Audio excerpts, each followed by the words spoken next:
Welcome to This Week in WoW, episode number 5. My name is Paul Ritchie, also known in game as Theefury. With me, as always, is Justin Padilla, and now I'm known in game as JPsmiles. So those of you who've been listening to me as Sharanga, that is my new handle, JPsmiles, and I look forward to many more shows with you guys.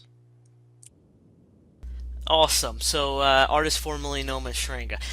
Moving into the topics, we got quite a big show. Just kind of major things coming from the beta build. What's the first topic?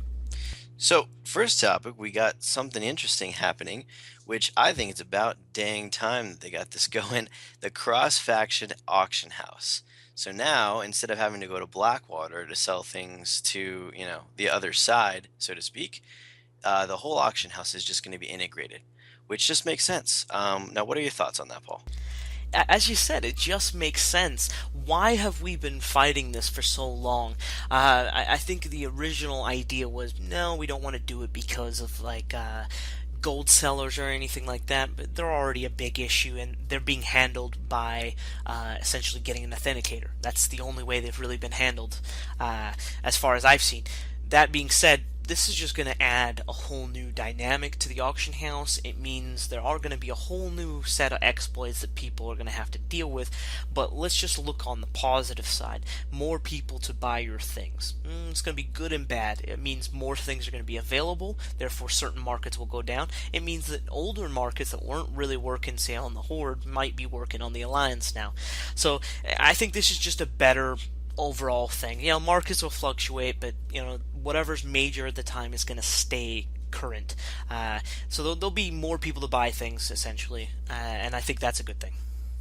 Yeah, that's what I'm seeing too. More people to buy stuff. You're right. The markets are gonna to go down a little bit, but they'll stabilize, which is nice. The other thing is for those servers that are a little one-sided, like ours, for instance, is a little horde, favored. Both sides are going to be able to get an equal shot at getting good gear and selling their gear. So that is a nice thing for players who like both sides, even though, in my opinion, Alliance sucks. On the next topic, we are going to Frostfire Ridge and checking out the visual preview. Now, I have to say, I've looked at some of the other areas that are going to be in the new expansion, Warlords of Draenor, and this is my new favorite. It's beautiful. You've got your cold, nice, icy mountainscapes as well as volcanoes coming out of that. So it's just a beautiful contrast, and it just looks gorgeous in my opinion. But you can say your piece, Paul. Well, we're looking at a starting zone, and Frostfire Ridge, I think, is going to be the Horde starting area. There's a lot of beautiful pictures here, as you can see if you're watching the YouTube video. A lot of details kind of came out here from different devs, how the flow is going to be. We've confirmed there's not going to be flying mounts, at least for the first levels until maybe way into the expansion. It's something they've been toying with for quite a while, and I think the main reason is it allows them to focus and make the experience more grandeur, more big, essentially huge. When everything is bigger than you and you're on the ground, everything seems so much cooler. But when you're flying over it, you miss so much. And I think that's what they're trying to emphasize with all these big bone structures, the garrisons, things like that. It's looking pretty nice. I'm really enjoying the pictures that are flowing out right now. Yeah, I am as well. And one cool little pointer for those folks who are playing Horde and going to start here, this is where you're going to set up your first garrison. I'm not too sure if it's going to be one of many or if this is where your garrison is going to be for the whole expansion, but this is a great place to start, and I'm really excited personally.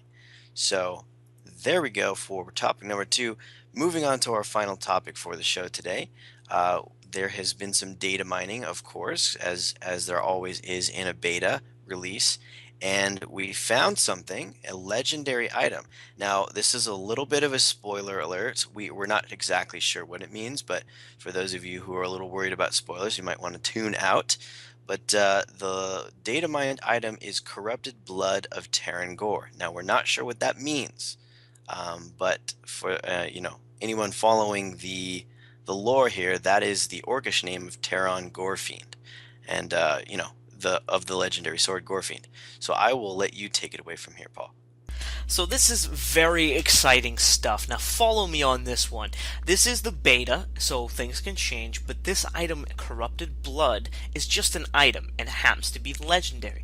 Typically, items which are legendary have been pieces towards a bigger legendary. Item level 630 here dictates that this could be something big. I don't know, but it seems to me that it could be a piece towards another piece for Torn Gorfian, and if that's true, it's most likely going to be a weapon.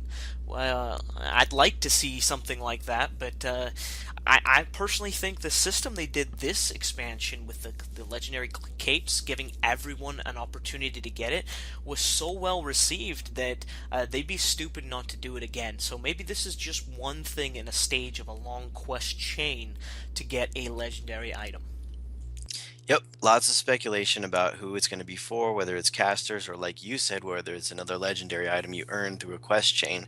But either way, I'm excited to see what new items pop out. They for some reason they keep adding new things, and they just, in my opinion anyway, keep looking better and better. Just new, cool gear that you can use for transmog contests and just in general to show off how much work you've put into your character.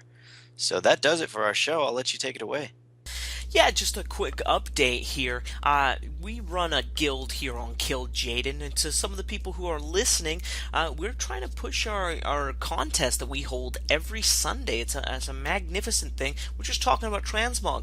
At 4:30 server, we do a contest where whoever's transmog is best wins. There's a huge gold prize, and it's done every week. And I just wanted to emphasize how amazing this is. A lot of people are coming from other servers just to participate. So if you are a transmog type of person, we're showing a couple pictures here. Please, why don't you stop on by Kill Jaden around 4:30 server on Sundays? It's a good feature. But that's enough of the plugs. I'm Theefury, also known as Paul Ritchie in RL. With me today was Justin Padilla, and now in game JPsmiles. Thank you very much for listening and bearing with us, and we'll catch you guys next week.